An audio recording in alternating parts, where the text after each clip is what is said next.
ఔషధాల ఉత్పత్తిలో సాంకేతికత వినియోగం ఇతర అంశాలపై ఆలోచనలు పంచుకునేందుకు ఆ రంగ దిగ్గజాలంతా ఒకే వేదికపైకి వచ్చారు. ప్రముఖ సాఫ్ట్వేర్ సంస్థ యాంపిలాజిక్ ఏఎల్ ఐడియాథన్ పేరిట హైటెక్స్ లో భారీ కార్యక్రమం నిర్వహించారు. పలు ఔషధ సంస్థల ప్రతినిధులు, ఆ రంగ నిపుణులు పెద్ద సంఖ్యలో ఈ కార్యక్రమానికి హాజరయ్యారు.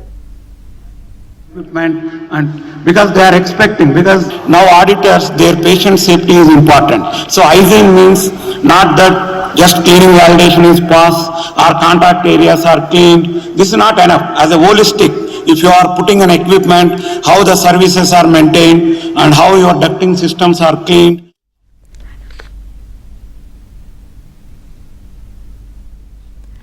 ఫార్మా రంగంలో ప్రపంచంలోనే అతిపెద్ద ఉత్పత్తిదారులు తెలంగాణలోనే ఉన్నారని, యూరప్, అమెరికాకు కూడా ఇక్కడి నుంచే మందులు ఎగుమతి అవుతున్నాయని నిపుణులు తెలిపారు. ఇక్కడి ఔషధ కంపెనీలు ఒక్కో విభాగంలో తమ ప్రత్యేకతను చాటుకుంటున్నాయి. తమ ఆలోచనలను పంచుకునేందుకు వీలుగా యాంపిలాజిక్ ఐడియాథన్ నిర్వహించింది. దీనికోసం ఆగస్టు మొదటి వారం నుంచి ఆ సంస్థ పనిచేస్తూ వచ్చింది. ఒక వెబ్సైట్ ప్రారంభించి అందులో దిగ్గజ ఫార్మా కంపెనీలను నమోదు చేసుకోవాలని కోరింది. ఫార్మా రంగ అభివృద్ధికి సృజనాత్మక ఆలోచనలు ఇవ్వాలని కోరడంతో పలు సంస్థలు స్పందించాయి. Your ducting systems are cleaned, how your service area is cleaned, impurities, genotoxic impurities. I have opened up our eyes.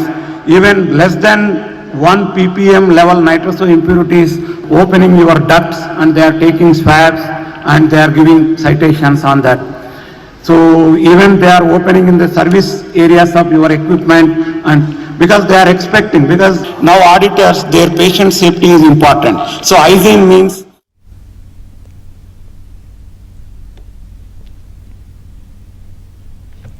మొత్తం 500 వరకు సృజనాత్మక ఆలోచనలు వచ్చాయి. వాటిని స్క్రూటినీ చేసి 200 ఎంపిక చేశారు.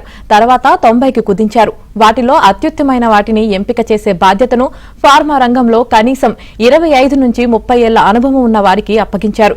జ్యూరీ కమిటీలో సభ్యులు 12 అత్యుత్తమ ఐడియాలను ఎంపిక చేశారు. బహుమతుల ప్రధానోత్సవ కార్యక్రమానికి ముఖ్య అతిథిగా లారస్ ల్యాబ్ వ్యవస్థాపక సీఈఓ డాక్టర్ చావా సత్యనారాయణ హాజరయ్యారు. ఫార్మా రంగానికి చెందిన 300 మంది ప్రతినిధులు పాల్గొన్నారు. యాక్చువల్గా చెప్పాలంటే ఇప్పుడు ఆపరేషన్స్లో ఉన్నప్పుడు ఒక ఆపరేటర్ ఉంటాడు మ్యానుఫ్యాక్చరింగ్లో. ఆ ఆపరేటర్ ఏం చేస్తాడు, వాడు ఆపరేటర్కి ఏదైనా సరైన ప్రాబ్లం వచ్చిందంటే వాళ్ళ సిస్టంలో లాక్ చేయాలి. వాళ్ళకి కొంత ఇంగ్లీష్ ప్రాబ్లమ్స్ ఉంటాయి. సో ఏమని ఒక ఐడియా ఏంటని చెప్తే వాళ్ళు తెలుగులో మాట్లాడితే అది ఇంగ్లీష్లో కన్వర్ట్ చేసి దాన్ని రికార్డ్ కింద క్రియేట్ చేస్తే బాగుంటుంది. దాని మూలంగా చేయడం మూలంగా ఏమవుతుందంటే వాళ్ళ లాంగ్వేజ్ స్కిల్ ప్రాబ్లం అన్నదాన్ని మన ఈ ఆర్టిఫిషియల్ ఇంటెలిజెన్స్ చేయగలుగుతుంది అనేది ఒక మంచి ఐడియా ఒకటి వచ్చింది.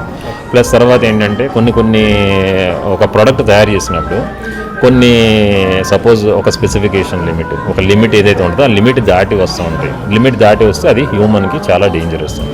కాబట్టి అలా ఎటువంటి కేసులు వస్తున్నాయి, ఆ కేసులని ఏ విధంగా మటుకి వాటికి గుర్తు చేయాలి అన్న దాని మీద మనం చాలా